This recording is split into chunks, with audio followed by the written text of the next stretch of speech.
everybody, me and back up with another video, and today I'm bringing you another episode in our Weird and Wonderful series. Wines that you don't see every day. Hang on, fruit flies are not quite dead yet. There's no particular price point or origin requirement to this series, it's just a little bit weird, a little bit interesting. We'll see how wonderful they are, but hopefully they are. So today I'm bringing you one that was recommended to me by some staff at the BC Liquor Store. 2017 Purgatory from Familia Torres in Spain.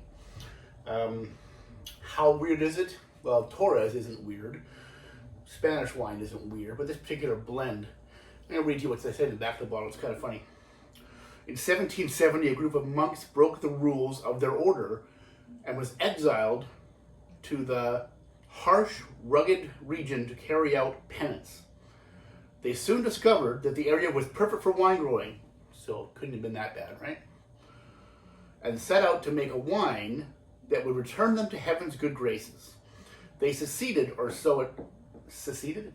They succeeded, or so it seemed, and every year wine inexplicably vanished from the barrels, leaving them half empty. The monks believed this was how the angels made them pay for their sins. We've now brought back these old Mediterranean varieties to produce Purgatory, which recalls the legend of the angel's wine. So I assumed, I mentioned a couple of old Mediterranean varietals, that maybe it was something strange that I hadn't ever heard of before. That's not really the case. I looked it up, and it's a blend of Cariñena and Garnacha, which is the Spanish versions of Carignan and Grenache from France, of course. So not particularly weird, but I've never had a blend that was before from Spain, so I thought, well, I'm going to find out how weird it is and how good it is. 14.5% alcohol, so, and it smells it. I can smell a little bit of alcohol, but I'm really getting a lot of really like dried Mediterranean herbs like thyme, and then there's rosemary, and there's, it's like, almost got a dustiness to it, like it reminds me of like an Italian Sangiovese in a way. But there's some cassis as well. It's a little bit of earth, maybe a little bit of cigar box. It's not overly punchy in the face, fruity. It smells nice though. Okay, let's taste it. Let's see what it's like.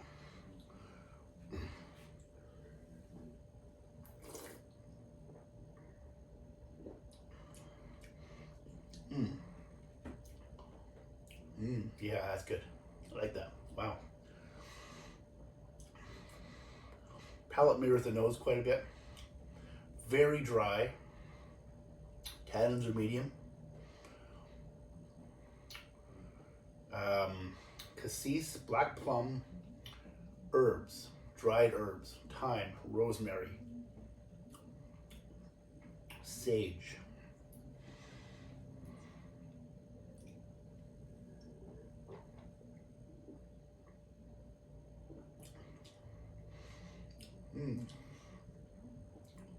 Medium plus finish, medium plus acidity, maybe medium, I don't know, medium acidity. Yeah, interesting. I wouldn't peg this as Grenache. I don't know, I don't recall if I've ever had Garnacha from Spain by itself. I don't really know, I haven't looked into how it generally compares to Grenache from France, or Grenache from the New World, or really anywhere. It's not, Grenache has a tendency to be slightly jammy, very fruit forward, very, jam, and intensely fruity. Delicious, but intensely fruity. This is not that. This is much more restrained, I would think. It's much more, it's like finely grained tannins and very very herbaceous, very, I'm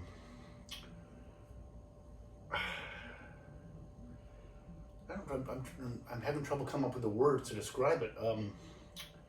But it's, I mean, good. Yeah, but I can certainly do better than that. It's like, it's well integrated.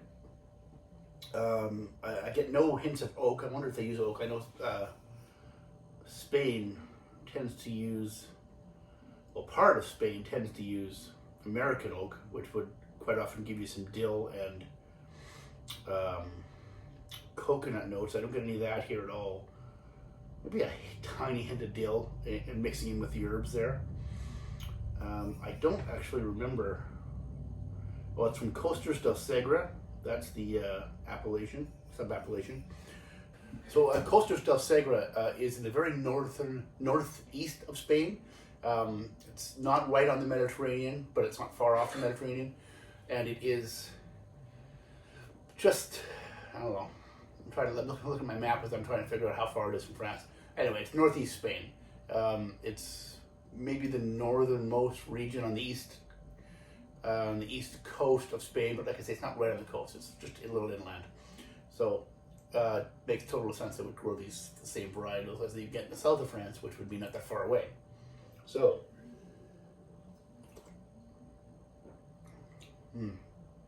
that's a really good wine.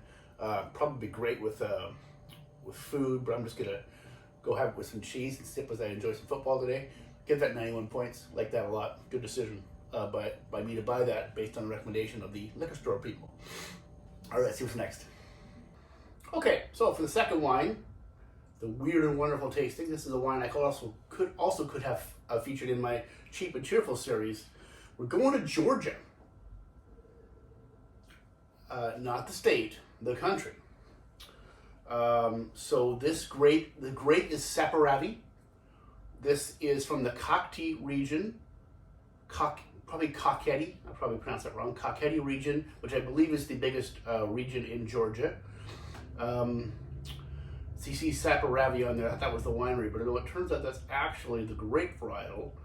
The winery, it really doesn't. I guess it's Godori, Godori, in tiny little font on the letters. Okay, so, and something down here which is in Georgian, and I don't read a lot of Georgian. So, what do I know about this grape? Well, nothing. But let's read what it says here. A dark ruby-colored wine characterized by a sharp, harmonious flavor and pleasant aftertaste. Saperavi literally means dye, is a black grape which has been a major grape for Georgia since possibly 6000 BC.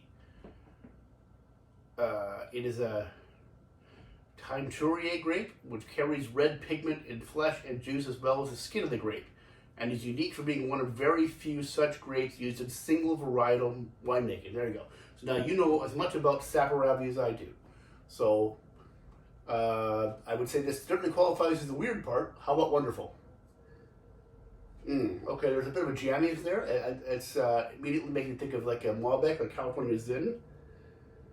But there's also a real heft to it on the nose too. It's big, it's bold, it's in your face. There's blackberry, a little bit of like cedar. I say like blueberry jam.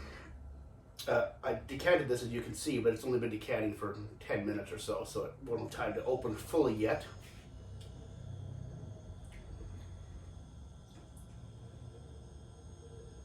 Yeah, well, what year is it? Do I remember a year? Maybe it's an NV. No, 2021. So it's a very new wine too. Picked this up at one of the BC liquor stores, and it's really a good value. I mean, if it's any good at all.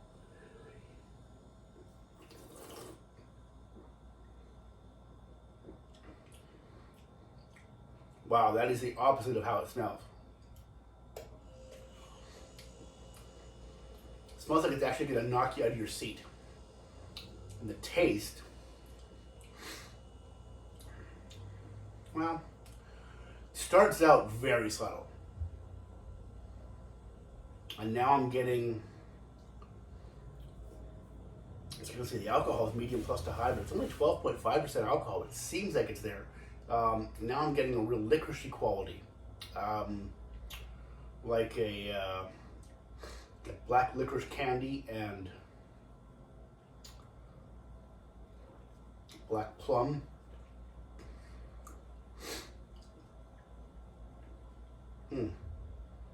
That's really interesting.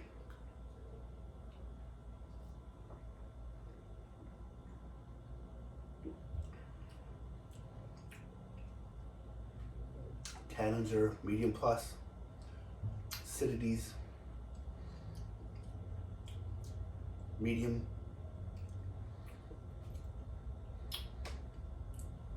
Huh.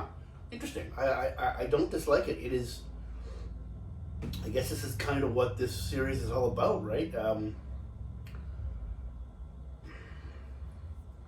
Something new. And I've never had any wine from Georgia. That's just not true. I have had some Georgian wine. It's actually quite common to find. There's one Georgian wine you can see in every BC liquor store, probably every liquor store in the world, but it's off dry. It's you call it a sweet red. It's not crazy sweet, but it's sweeter than I like my reds. And this is dry. It even says dry red wine on it. I think it's a red dry wine. I think they're trying to emphasize. I don't know if Georgia as a whole is known for sweeter reds, or if we just happen to get that one here.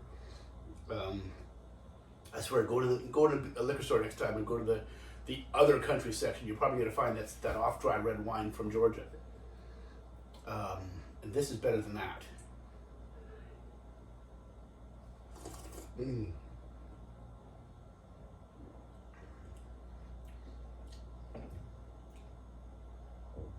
Yeah, it's got, there's a lot to like about it. It's got a long finish. There's no, it's a little bit off-putting on the finish. The finish gets quite licoricey. The licorice doesn't even come up in front. On the mid palate, it starts to get a little bit licoricey, and then it finishes very licoricey. So, and there's a little bit of almost like a tobacco leaf there, and even like a cigar box. Like on the finish, it gets to be. It's like if you took a licorice candy out of a dirty ashtray. Well, that's not as bad as that, but those are kind of the feelings I get out of this. So.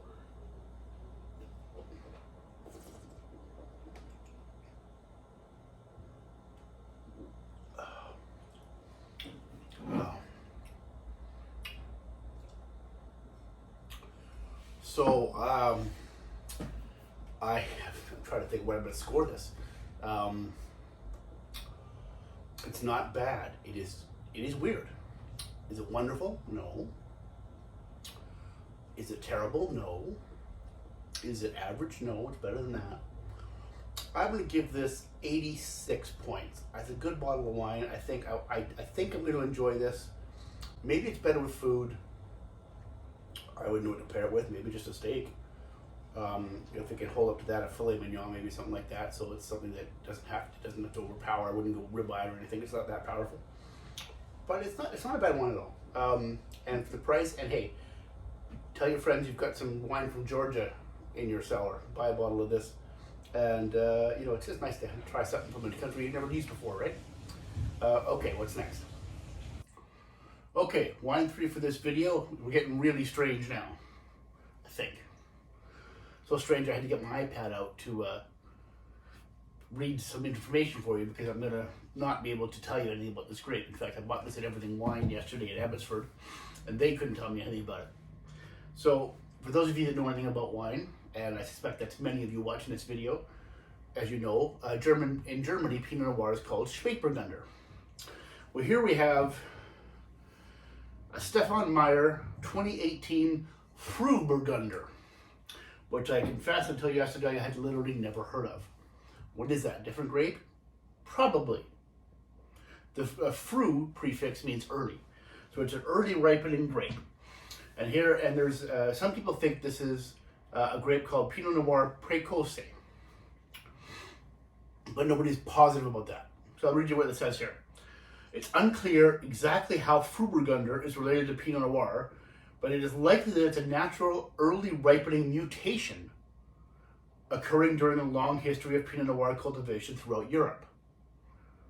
This long history is illustrated by the Vitis International Variety Catalog listing over 100 synonyms for this variety. Okay, so the only thing that the guy at Everything Wine, who knows his wine, could tell me about this is he expects it to be very similar to a Spätburgunder, and maybe even a little more herbaceous. It's from the Pfalz region of Germany, which is right up against the French border. It's right next to Alsace. Mm. Wow. It smells like Pinot Noir. It actually smells like a mid to high end Burgundy, to be honest with you. All kinds of earthy qualities and dried herbs and like a bitter red cherry. Oh yeah, you could smell like the sagebrush and the thyme and rosemary and there's a little bit of like cranberry on the nose as well. I think. Oh, I can't wait to taste this. I don't have a long history of Spätburgunder. I think I've only ever had one. I've had 2 or 3 different vineyards of it because there's one here from a winery. I think it's called Thorle, Thorle, that you can find in BC liquor stores. So it happened to be in Everything Wine. I had some time to kill, and I was looking around. I thought, let me go see if they've got a Spätburgunder, and they didn't, but they had this. Well, it was $40, and I thought I had to try this. There's some minerality there too. Okay. All right. Try not to get overly excited about it because this could be really not that great. We'll see. Let's dig in.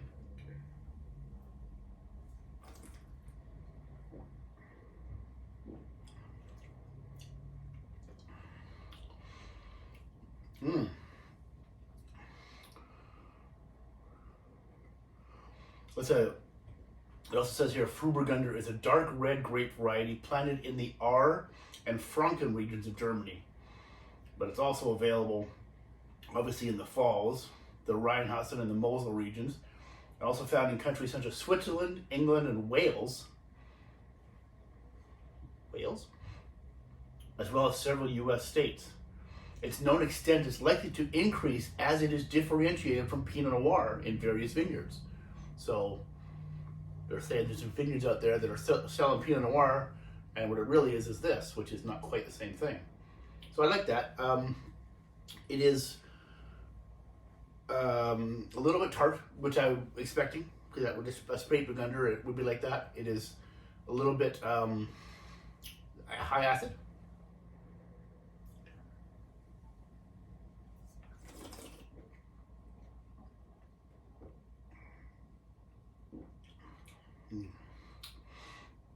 So it does remind me a little bit of Burgundy. Dry, really silky, velvety tannins. It's very well balanced. Nothing's really stepping out at me, jumping out at me on the palate. It's really well harmonized. Says the food pairings for Frühburgunder's veal schnitzel. We had pork schnitzel last night at some friend's place. Grilled chicken legs, portobello mushrooms roasted with thyme. Grilled chicken legs. Interesting. All right, I'm talking this through because I'm trying to figure out how to score this because it's really kind of interesting. I think it's better than the Spätburgunders that I have had in my life, which again, I think was 1.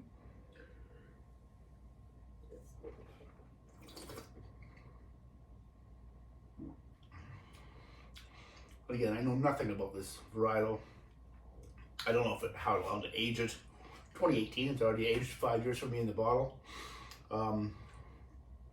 It feels really fresh and vibrant. It doesn't feel like it's got any age to it at all. It's a slightly bit. It's probably a little darker in color than Spätburgunder and Pinot from Burgundy, although not demonstrably so. But there's a lot of again, bitter red cherry, cranberry, and dry herbs. It's very similar to the nose. There's a hint of vanilla there. I don't know the oaking situation here. Everything that's on the back of the bottle is in German, or most of it's in German. I don't speak a lot of German. In fact, I don't really speak any German. Auf Wiedersehen.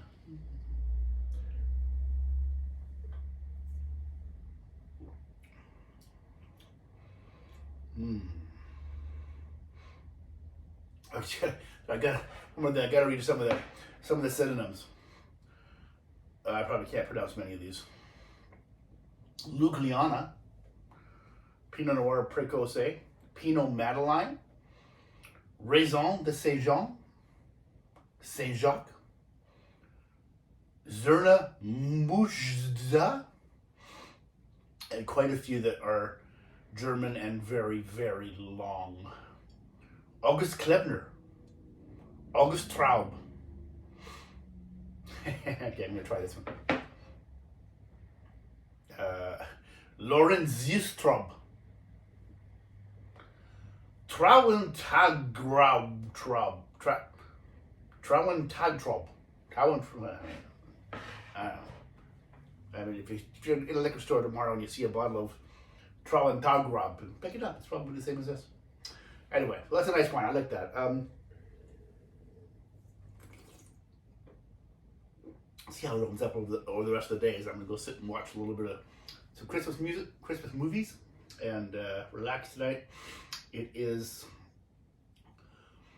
yeah, it's not gonna change my life, but I would definitely get it again. I would give that 90 points. I think that's enjoyable. It does remind me a little bit of a mid to high end Burgundy. I shouldn't say high end Burgundy. High end Burgundy, you know. I'm not really gonna remortgage my house 3 times to buy a bottle of DRC or something like that. But it does remind me of Burgundy, and it does remind me a little bit of the Pinot Noir I had from Alsace not that long ago, which was good as well. I think this is actually better than that. So there you go, Frühburgunder. If you see one in the store, I'd recommend picking it up and giving it a shot.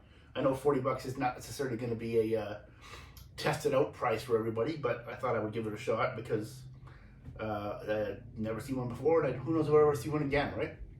All right, that'll do it. If you like the video, please give it a like on YouTube. It helps the channel out. Subscribe to my channel if you don't mind. That would be great. As I mentioned in the last video, it doesn't cost you a cent. Just hit the subscribe button. And until next time, okay, stay tuned because there are still, I think I still have 3 other videos that are partially done.